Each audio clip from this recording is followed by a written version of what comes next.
世界的出路在哪里？ The global economic playing field is being leveled. It is extremely painful. That voters liked the slogan Make America Great Again because they felt that it wasn't great anymore. That I've always regarded the opportunities that you have in life as being virtually unlimited. Yicai Global 评论员对话全球顶级战略家、经济学家，寻找下一个世界推动者。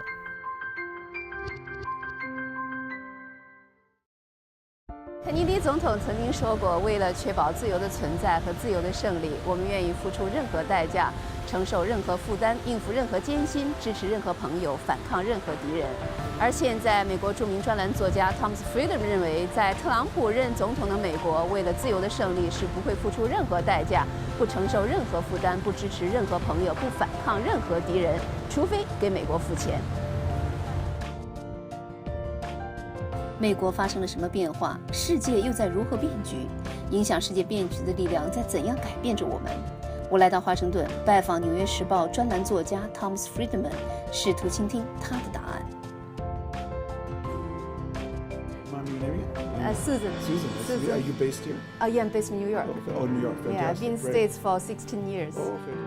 作为出生在美国明尼苏达州的犹太人，弗莱德曼读完研究生后就到伦敦从事新闻工作。自1979年开始，在布鲁特报道中东的战争、阿拉伯国家和以色列的关系。1981年加入《纽约时报》，成为战地记者，在中东的国际报道为他赢得了3个普利策奖中的第1个。后来，弗莱德曼回到美国，成为白宫记者，并开始评论美国经济和外交政策，成为声名日隆的专栏作家。他通希伯来语和阿拉伯语，他的专栏在美国和阿拉伯世界有着巨大的影响力，专注世界是平的，在全球风行。Mr. Friedman, so nice to have the opportunity to do the interview My with pleasure. you. Yeah, I just read your recent column. You said that, quote, that for now, American, we shall pay no price, bear no burden, meet no hardship, support no friend, oppose no foe to assure the success of liberty, unless we are paid in advance. It seems not the American we know. No, it's not. I think Donald Trump is an outlier. He's an outlier from any of the presidents we've had in recent years, and certainly any of the presidents we've had in the Cold War. Yes. And most of all, from President Kennedy, whose words I was using, I just reversed. Yeah, I know that. That we'll pay any price, to fight any foe, defend any friend in the pursuit of liberty. Maybe people are angry or endangered, by the flattened world, so they choose an angry man as their president. There's no question, the world has sped up Yes. for a lot of people. Do you think it has anything to do with the flattening of the world? No, I think it has much more to do with Donald Trump and who he is. And obviously the fact that he was elected by a certain group of people who felt harmed by globalization, Yes. by a more open world. America is really not divided anymore between Democrats and Republicans. It's divided between people who want to be open to the world and people who want to be closed to the world. Yes. So we really have two parties, the open party, the closed party. As a journalist, you work in London, Middle East, and you report from China, from India. So how does this experience help you observe the force that flatten the world?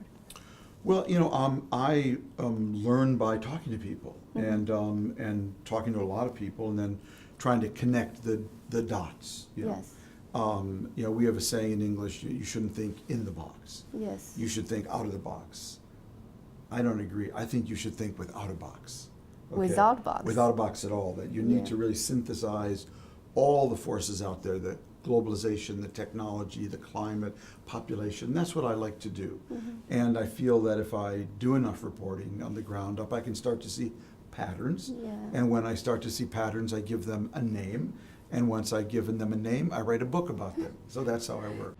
真正为弗莱德曼带来世界声誉的是他对全球化的关注。1999年出版的《零制汽车和橄榄树》是第一本关于全球化的著作。在2004年，弗莱德曼游历印度的科技重镇班格贾尔和中国的大连，洞察了全球化的趋势和其背后巨大的力量。回到美国，写就了《世界是平的》。You realize the world is flat on the trip to India, right? Yes. It was really it was really in going to India after in 9/11. 2004. Yeah, in 2004 after 9/11, and 9/11 really forced me to put down the globalization story and really look at this whole clash of civilizations. Yeah. And so I really happened to put down the globalization story at a very important time when it really started to accelerate. Yes. And what had happened was we had the dot-com boom and the dot-com bubble and then the dot-com bust in 1999. Yes. And busts are usually bad for investors, Yes. but they can be very good for everybody else. 互联网泡沫的扩大使大量投资用于光纤领域，世界因互联网繁荣和互联网泡沫而连接。之后，当泡沫破裂，所有的线路都已经铺好，能够被廉价的购买和使用，这才是世界扁平化真正的起点。Suddenly, American companies in the year 2000, you remember we had this problem called Y2K, which is that computers were only set up to go to 1999. Yes, and we were worried if they went to 2000 that they would all stop. Yes. And every system based on them would stop. Water systems, grids. So everyone frantically was trying to adjust their computers for Y2K, for the year 2000. And that required tens of thousands of engineers. Well, that happened to coincide with the dot-com bust. Yes. And suddenly all these American companies woke up and said, where can I get 150,000 engineers cheap? They said, India. But they're in India. No, all that fiber optic cable made it like they were in your back room. Yes. And that was really what I observed. And then I projected out of that. And that's where the idea of the world is flat came from. You compare your trip to India and to Columbus' trip to discover America. Yes. Well, I made the point that, Columbus, set out to discover India, actually. He was looking for East India. Yes. And he ended up discovering America. And I ended up trying to discover America and found myself in India. I'm Tom Friedman, and I've come to Bangalore, India, to find out how our New World economy is affecting the Old World societies. What happens when the demands of globalization run up against the deeply held traditions of an age-old culture like India's? New York Times foreign affairs columnist. Holy mackerel. That's globalization. Three-time winner of the Pulitzer Prize. Tom Friedman. Thomas L. Friedman travels to India. How do you think your generation will change India? To explore the other side of outsourcing. But did you anything happen in India and individually you meet in India make you found this? Yeah, the real idea of the world is flat came out of a conversation with Nandan Nilekani, who was then the CEO of Infosys, which is the premier Indian technology company. And he said to me in an interview, Tom, the global economic playing field is being leveled, and you Americans are not ready. Oh. And I wrote that down on my little laptop. The global economic playing field is being leveled. Oh my God, India's premier engineer entrepreneur just told me the world is flat. I got back to my hotel, the Leela Palace in Bangalore. Yeah. I ran up to my room. I called my wife in Bethesda and I said, honey, I'm going to write a book called The World is Flat. 世界是平的这部描写21世纪的简史被翻译成中文、法语、俄语、阿拉伯语等多种语言，在全球风行。What exactly do you mean by saying the world is flat? What I meant was that because of these technologies that are enabling us to compete, connect, and collaborate for less money with more people over more places, that we'd created a platform where more people from more places, from China and from America, from rural America and rural China, from northern India and southern India, from Africa to Russia, that more people could suddenly access this platform to compete, connect, and collaborate in more ways, on more days, with more people, for less money than ever before. That's what I meant. As a political journalist, you are so keen to the technology that shaped the world. How? It's a little bit surprised. Well, there's a concept in strategic theory. It's called capabilities create intentions. So if I'm a country and I suddenly have a lot of tanks, a lot of planes, and a lot of warships, I might want to go to war more. Okay, that strategic theory, it's a concept capabilities create intentions. I think that's also true in economics. So if I have the capability that if I have a handheld computer called a smartphone that can call all over the world for almost no price and connect me to the internet for almost no price and enable me therefore to find collaborators around the world, customers around the world, and suppliers around the world. Well, if I have that technology, if I have that capability, it's going to create a lot of intentions. It's going to create the intention, therefore, to globalize and partner with people all over the world. So people accuse me of being a technological determinist. I am guilty, Your Honor. 2005年 ，Thomas Friedman 宣布世界是平的时候 ，Facebook 还不存在 ，Twitter 只是个音符，云还只存在天空之中，4G 是个停车场，大数据是个嘻哈明星，而所有这一切都发生在2007年。2000年初，光纤和网络将世界变平，而在2007年，另一轮复杂技术价格崩溃的浪潮席卷世界，芯片在加速。软件在加速，网络在加速，存储在加速，感应器也在加速，而所有这一切都融合在一起，被称为云。在 Thomas Friedman 的新书《谢谢你迟到》中，他称之为新兴爆炸。This rapid technology shift really make a lot of people feel profoundly unlocated. There's no question. You know, what happens is that in both America and China, the Chinese middle class and the American middle class, in their own contexts, which are different, but in their own context, both were the beneficiaries of something called the high-wage, middle-skill job. Yes. So you can have high wages and middle-skill. All this rapid change is doing is creating high-wage, high-skill job and low-wage, low-skill job. But it's really shrinking the high-wage, middle-skill job. That's becoming a dinosaur. Something out of the past. That's the job that American white class is losing. They've been hurt by the changes in the world, and so they are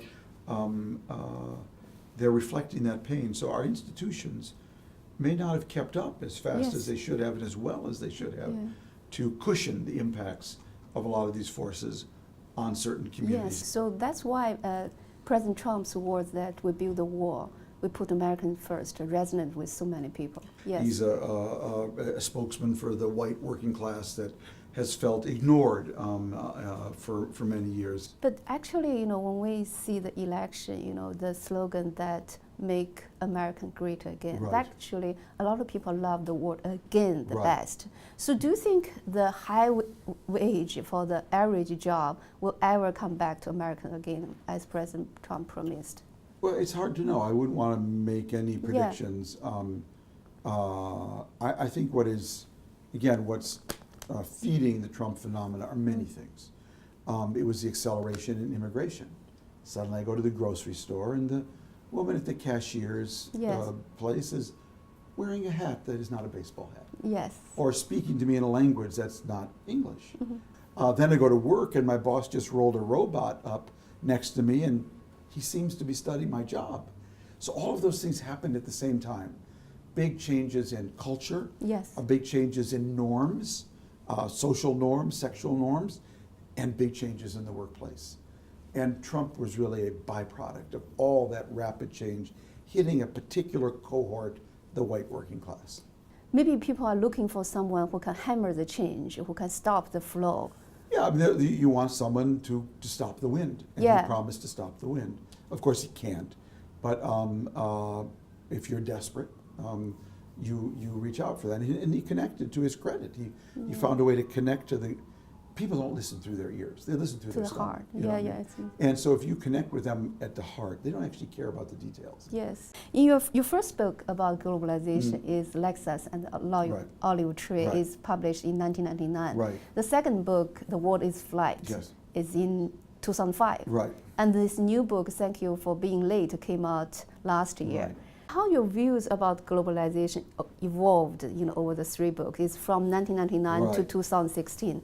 As the technology changed, it gives people different capabilities, that creates different intentions and different outcomes, and each book really is about how those differences are reshaping the world. 在《谢谢你迟到》中 ，Thomas Friedman 认为改变世界的力量在不断加速，这一变化基于摩尔定律。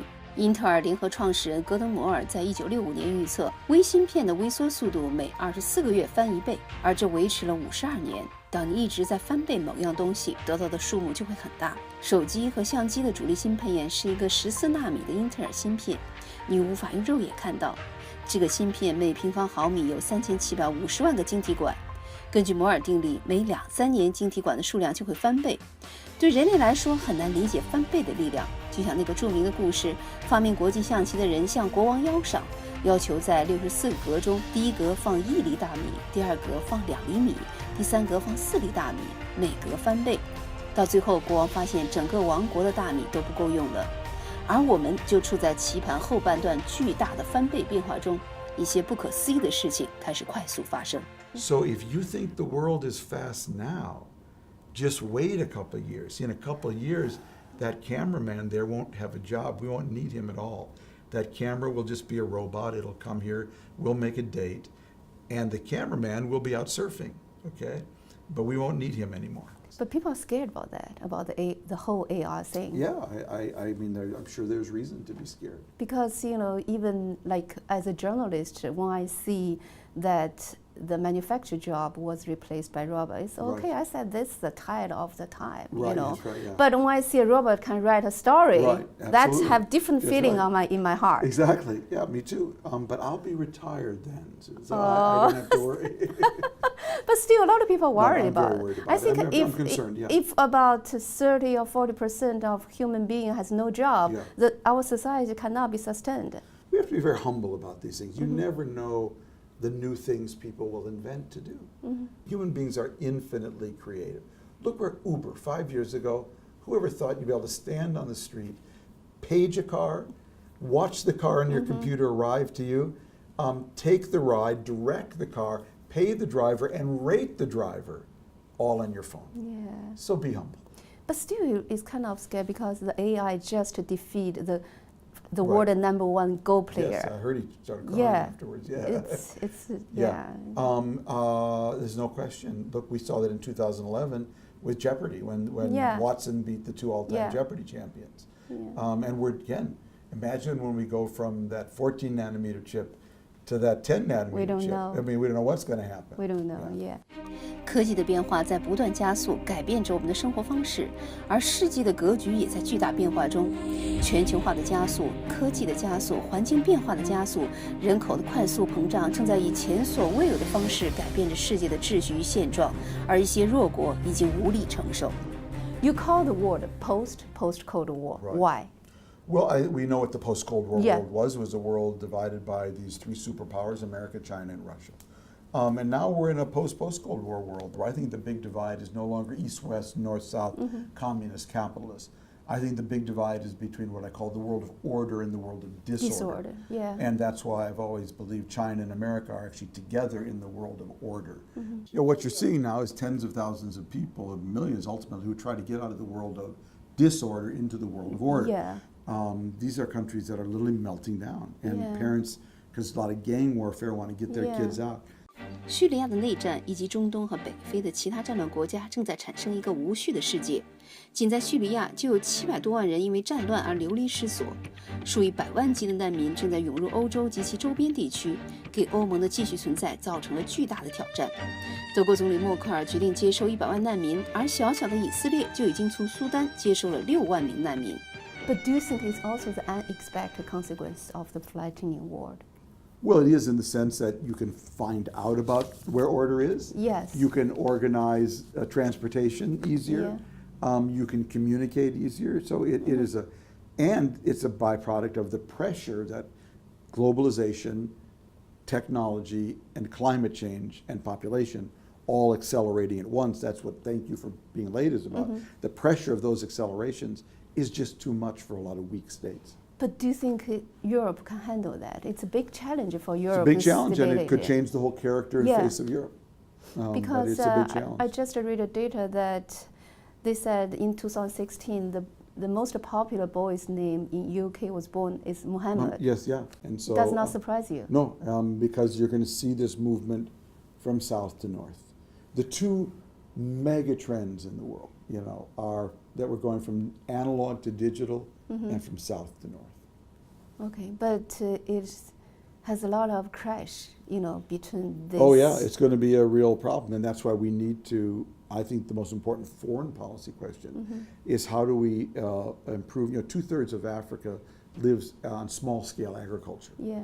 And I think the biggest challenge we face now is how to improve small-scale agriculture so these people can stay in their homes and not want to flock to the world. Why do you think climate change is also a factor? Well, climate change is a huge factor because you've got population and climate change together. So climate change basically changes the soils, creates desertification, deforestation, and then... You saw it firsthand. I saw it firsthand in Senegal and Niger. It's 110 degrees Fahrenheit. Is this weather normal for this time of year? No future here? Climate change is real. Later will be too late. We need to act now to mitigate climate change. Have they ever heard of this thing called climate change? So that's going on one hand, and then population explosion on the other. So you have more people trying to live on less land. That's what's going on all across sub-Saharan Africa in the Sahel region. So they don't have anything, but they have a phone. They have a phone, and they can see Europe. They can see the migration recruiters. There are, black market recruiters. They use WhatsApp. Connect with them. They use WhatsApp, and they connect with them, and they're on their way to Europe. Yes. And it makes very easy for jihadists to recruit young migration to become terrorists. Yeah, because these are desperate young men who have never held a job, never held power, and never held a girl's hand. That's a very bad combination. Do you think it's also because of the technology, because of the Absolutely. globalization, enable the individuals? Absolutely. They can plot together, they can raise money more efficiently, they can carry out acts of using modern systems, not even weapons, in their case airplanes, all because of the acceleration in technology and globalization. But still the spread of extreme fundamentalism, it's a big problem. And the social media, the Facebook, the YouTube, every social media, the technology to help the spread of this fundamentalism. It's very easy now that's what I talk about in my book, the acceleration of flows. Yes. You can now spread ideas farther, faster than ever before, and including fake news. The truth is our nation is more divided than ever. The truth is alternative facts are just plain delusional. The media needs to be held accountable. The truth is locker room talk is harmless.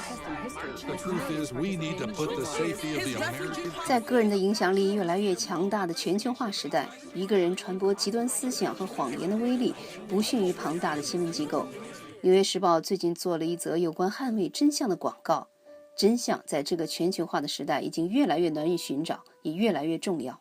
But how to find that? I just saw that the leader of G7 called Facebook to remove the extreme content. Yes. Do you think that's the right direction? Well, you're sitting here at the New York Times. I know. Now, upstairs, you probably noticed that we have a lot of reporters. Yes. And we have a lot of editors. Yes. So Facebook wants all our readers. They want all our advertisers. Yes. But they want none of those editors. No, they don't. They're expensive. And I told in my book the story of how Google was running Jennifer Aniston perfume ads on ISIS videos.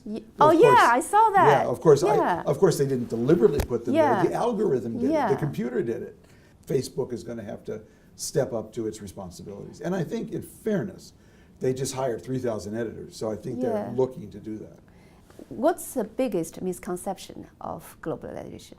Well, the biggest misconception of globalization is people who think it's all good or all bad. If you think it's all good or all bad, you don't get it. It's everything and its opposite. It can be incredibly homogenizing. McDonald's and Pizza Hut everywhere. And it can be incredibly particularizing. If I'm a villager in northern China now and I have a craft, I can go sell it on the internet all over the world. It can be incredibly authoritarian. I can use these technologies to crush people, and it can be incredibly democratizing. I can be super empowered as an individual. So it can be used for opening a society, it can be used for closing a society.